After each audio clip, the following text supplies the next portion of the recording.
Hello दोस्तों, Falguni. Welcome to my channel Nityasi 123। रात तो हमारी है पार्ट 3।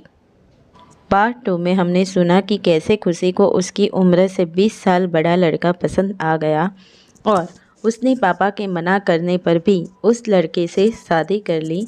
अब वह राजस्थान जा रही है। रास्ते में खुशी ने सोचा कि अपने काम से मैं घर वालों का मन जीत लूँगी, घर का काम मैनेज करके अपनी पढ़ाई भी कर लूँगी।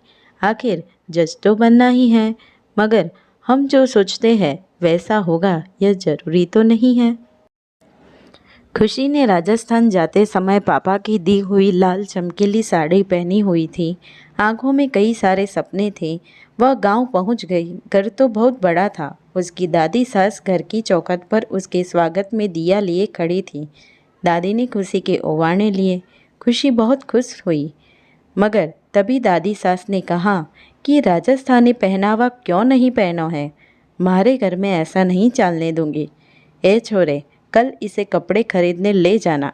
घर में हम राजस्थानी कपड़े पहनते हैं, यह हमारी परंपरा है। इस बात का खुशी को बहुत फर्क नहीं पड़ा, क्योंकि वह जानती थी कि शहर और गांव में बोली और पहनावे में फ़र्क तो आता ही है। मैंने साड़ी पहनी थी, जो हमारी भारतीय संस्कृति की पहचान थी, मगर कोई बात नहीं, कल से राजस्थानी कपड़े ही सही। आज खुशी की सुहागरात थी और उस रात खुशी ने पति रोहन से एक ही चीज़ की मांग की जो वह हमेशा से बनना चाहती थी। रोहन ने वादा किया वह उसके सपने को पूरा करने में उसकी मदद जरूर करेगा। वह हर परिस्थिति में उसका साथ देगा। रोहन ने खुशी से कहा कि मैं तुम्हें सच्चा प्यार करता हूँ। अपने घर के खिलाफ जाकर भी मैं तुम्हारा जज बनने का सपना पूरा करूँगा, लेकिन बदले में मुझे एक ही चीज़ चाहिए। खुशी ने पूछा कि बताओ। मैं तुम्हारी हर बात मानूंगी, बिकॉज आई लव यू।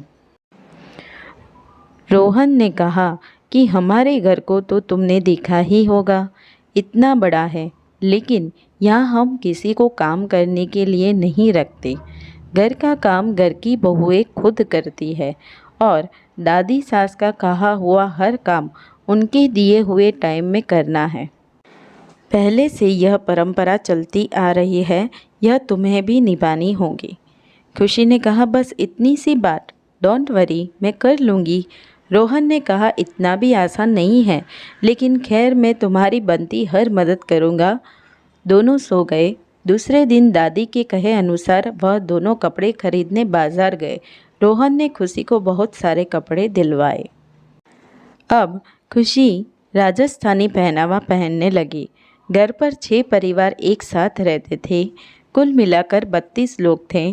खुशी को बुलाकर दादी सास ने पूरा काम समझाया और कहा कि आज पहली रसोई तुम अकेले करोगी।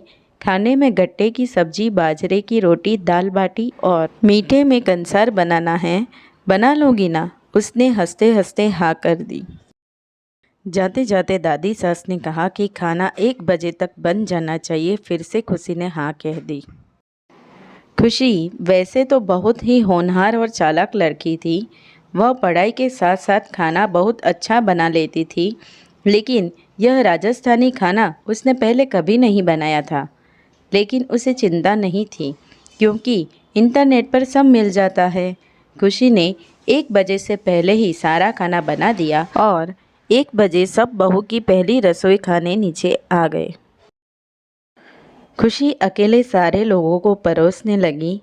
खाना खाकर सभी उसकी तारीफ करने लगे। दादी सास ने भी कहा कि छोरी, मने तो ऐसा लगता था कि तुम कुछ बड़ा ही नहीं पाओगी, लेकिन बहुत अच्छा खाना तुमने बनाया है।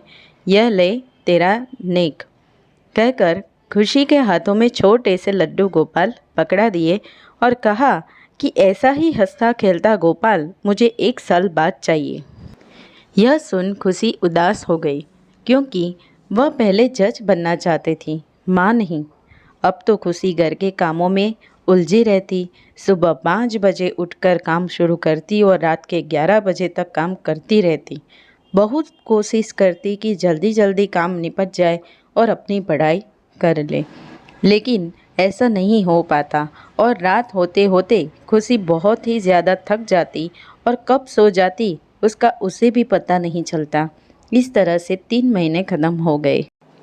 एक दिन सुबह सुबह पापा का फ़ोन आया। उन्होंने पूछा, कैसी हो बेटी? खुशी ने कहा कि अच्छी हूँ। पढ़ाई कैसी चल रही है? 6 महीने बाद एग्ज़ाम है, याद है ना? हाँ पापा, याद है। अभी तो मैं घर का काम मैनेज कर रही हूँ, फिर पढ़ाई भी कर लूँगी। पापा ने कहा, मैंने कहा था ना कि गांव की लाइफ इतनी भी आसान नहीं है।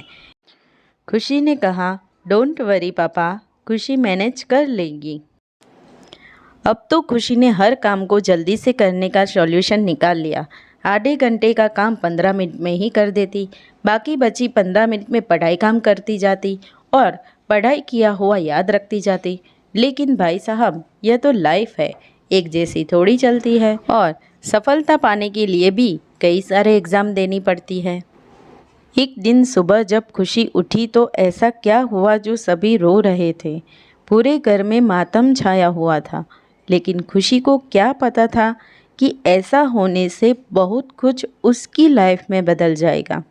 जानने के लिए सुनिए रात तो हमारी है पार्ट 4। मेरे आगे की सभी पार्ट को सुनना ताकि आपको खुशी की सारी कहानियाँ पता चल सके।